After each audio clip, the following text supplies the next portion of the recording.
हौसलों के तर्कस में कोशिशों का वह तीर जिंदा रखो। हौसलों के तर्कस में कोशिशों का वह तीर जिंदा रखो। हार जाओ चाहे जिंदगी में सब कुछ, हार जाओ चाहे जिंदगी में सब कुछ, फिर से जीतने की वह जिद जिंदा रखो। तो नमस्कार, प्रणाम। तो कैसे हैं आप लोग? आपका स्वागत है फिर से एक नई वीडियो में। हमारा आज का नया टॉपिक है वृत्त। आज हम लोग वृत्त के बारे में बेसिक जानकारी पढ़ेंगे, ठीक है। इसके अंतर्गत हम लोग वृत्त की परिभाषा, त्रिज्या, परिधि, जीवा, व्यास, छेदक रेखा, ठीक है, और स्पर्श रेखा के बारे में हम लोग बेसिक चर्चा करेंगे, ठीक है। सबसे पहले हम लोग देख लेते हैं वृत्त की परिभाषा, ठीक है। देखिए यहाँ पर वृत्त एक तल पर उन सभी बिंदुओं का समूह जो एक बिंदु से समान दूरी पर हो, ठीक है। याद रखिएगा, एक तल पर उन सभी बिंदुओं का समूह, यानी एक क्या हो गया ये तल, ठीक है। और ध्यान से समझिएगा एक बार, जो वृत्त होता है 2 डायमेंशन आकृति होता है, ठीक है। क्या होता है? 2 डायमेंशन आकृति, यानी वृत्त को हम लोग केवल एक समतल जगह पर ही बना सकते हैं, यानी बराबर जगह पर ही बना सकते हैं, ठीक है। हम लोग इसको हम लोग आज देखने वाले हैं वृत्त के बारे में, यानी उन बिंदुओं का सभी समूह जो एक निश्चित बिंदु के समान दूरी पर हो, ठीक है। देखिए जो हम लोग वृत्त बनाए हैं, एक्चुअली ये क्या है? बिंदुओं का समूह है जो एक निश्चित, ध्यान रखिएगा, यानी केंद्र से एक निश्चित दूरी पर क्या है? सभी ये बिंदुओं का समूह है। इसे हम क्या बोलते हैं? वृत्त बोलते हैं, ठीक है। अब देखिए वृत्त हम लोग समझ गए। अब बोला जाता है केंद्र किसको मानेंगे? क्या चीज? केंद्र, यानी जो वृत्त के बीचों बीच में जो बिंदु आवे उसे क्या बोलेंगे हम लोग? केंद्र। क्या बोलेंगे?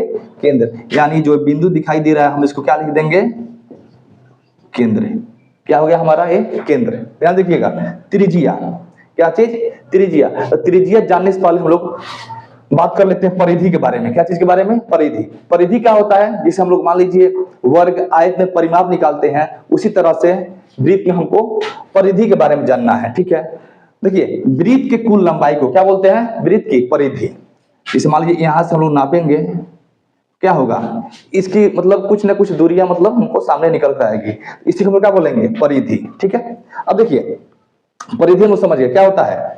परिधि वृत्त की कुल लंबाई को, वृत्त की कुल लंबाई को वृत्त की परिधि कहते हैं, ठीक है। आगे समझ में ना, वृत्त की कुल लंबाई क्या होता है? वृत्त की परिधि, ठीक है। अब देखिए त्रिज्या जान लेते हैं, त्रिज्या क्या होता है, ठीक है। तो ध्यान देखिएगा, केंद्र यानी जो केंद्र है और परिधि है, इसके बीच में जो दूरी होगा वो क्या कहलाएगा? त्रिज्या। क्या कहलाएगा? त्रिज्या। यानी केंद्र तथा वृत्त के परिधि की बीच की दूरी त्रिज्या कहलाती है। क्या कहलाती है? त्रिज्या कहलाती है, ठीक है। ध्यान देखिएगा, हम लोग पहला बात समझे क्या चीज? वृत्त। वृत्त मतलब क्या? एक तल पर उन सभी बिंदुओं का समूह, ठीक है, जो एक बिंदु से समान दूरी पर हो। देखिए ये सब क्या है? बिंदुओं का समूह है, और जो एक बिंदु है एक, इसके समान दूरी पर सब कोई है, ठीक है। क्या हो जाएगा? वृत्त। अब पढ़े हैं त्रिज्या। त्रिज्या क्या होता है? केंद्र और परिधि के बीच की दूरी क्या बोलते हैं हम लोग? त्रिज्या। तो क्या लिख देंगे हम लोग? त्रिज्या, ठीक है। और परिधि क्या होता है? वृत्त की कुल लंबाई क्या बोलते हैं हम लोग? परिधि बोलते हैं। उसके बाद में आता है जीवा। क्या आता है? जीवा। तो ध्यान देखिएगा जीवा क्या होता है? वृत्त के कोई भी दो बिंदु, वृत्त के कोई भी दो बिंदु को मिलाने वाले रेखाखंड, मान लीजिए यहां से यहां तक का किया, हम मिला दिए, यहां क्या हुआ? दो बिंदु मिल गया। लिखेंगे वृत्त की दो बिंदुओं को मिलाने वाली रेखा खंड को वृत्त का क्या बोलते हैं? जीवा। वृत्त का जीवा कहते हैं, ठीक है। ध्यान दीजिएगा, क्या होता है? वृत्त के दो बिंदुओं क्या होता है? मिला देता है, इसको हम क्या बोलते हैं? जीवा, ठीक है। यहाँ तो कोई दिक्कत नहीं ना। देखिए उसके बाद में आता है व्यास। क्या आता है? व्यास। देखिए ध्यान से, जीवा को ही हम लोग व्यास बोलते हैं, लेकिन कुछ अंतर है। जैसे मान लीजिए यहाँ पर हम एक वृत्त बना रहे हैं, ठीक है, और ये हो गया केंद्र। यहां से यहां तक क्या हुआ, ये भी दो बिंदु का कर लिया, मतलब मिला दिया, ये भी क्या कर दिया हमारा, दो बिंदु मिला दिया, तो क्या हो जाएगा, जीवा। ठीक है, अब ध्यान से देखिएगा, फिर से देखिए, यहां पर भी क्या हो रहा है, दो बिंदु मिल रहा है, लेकिन जो ये रेखाखंड गुजर रही है कहां से, केंद्र से। ठीक है, जब केंद्र से रेखाखंड गुजरेगी तो सबसे बड़ी जीवा हो जाएगी। ठीक है, सबसे बड़ी जीवा, यानी वृत्त की सबसे बड़ी जीवा को हम लोग क्या बोलते हैं, व्यास। क्या बोलते हैं, व्यास। लिखेंगे वृत्त की सबसे बड़ी जीवा को व्यास कहते हैं, या आप लोग लिख सकते हैं। ठीक है, जो जीवा केंद्र से होकर गुजरे उसे हम लोग व्यास कहते हैं। ठीक है, इस तरह से भी हो सकता है। अब देखिए, इसके बाद हमारा टॉपिक आता है छेदक रेखा। क्या होता है, छेदक रेखा। तो बहुत आसान, ये भी है छेदक रेखा और स्पर्श रेखा हम लोग समझ लेते हैं। देखिए छेदक रेखा क्या होता है, छेदक रेखा में होता है जो एक रेखा होता है ना, दो बिंदुओं को भिन्न भिन्न जगह से क्या करता है, आर पार निकल जाता है। जैसे मान लीजिए यहाँ पर एक बिंदु हो गया और यहाँ पर हो गया। ठीक है, तो जो रेखा दो बिंदुओं को भिन्न भिन्न बिंदु पर काट दे, क्या कर दे, काट दे, तो क्या कहलाता है वो, छेदक रेखा।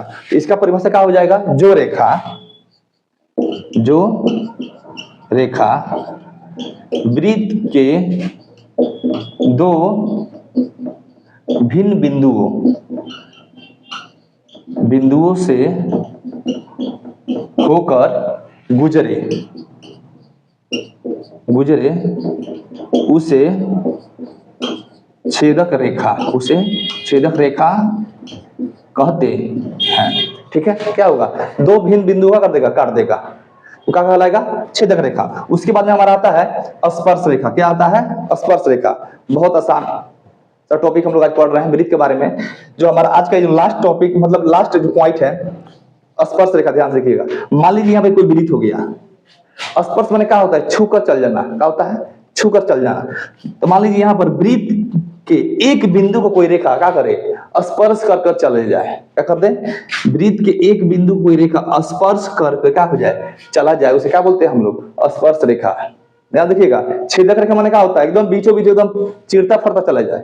लेकिन स्पर्श रेखा क्या है, एक बिंदु को छूकर चला जाए, वो क्या होता है, स्पर्श रेखा। ठीक है, हम लोग आज वृत्त वाले इस टॉपिक को क्या किया, हम लोग कंप्लीट किए। ठीक है, जो बेसिक जानकारियां थी हम लोग आज देख लिए, और इसके बारे में क्वेश्चन कैसे बनेगा, फॉर्मूला कौन कौन से होते हैं, इसके बारे में हम लोग नेक्स्ट वीडियो में बात करेंगे। तो आप लोग हमारे इस जो प्लेटफॉर्म है ना, उसको सब्सक्राइब कर लीजिए, और फेसबुक देख रहे हैं तो फॉलो जरूर कीजिएगा। ठीक है, तब तक के लिए हम लोग मिलते हैं फिर से एक नए वीडियो में। तब तक के लिए जय हिंद और जय भारत।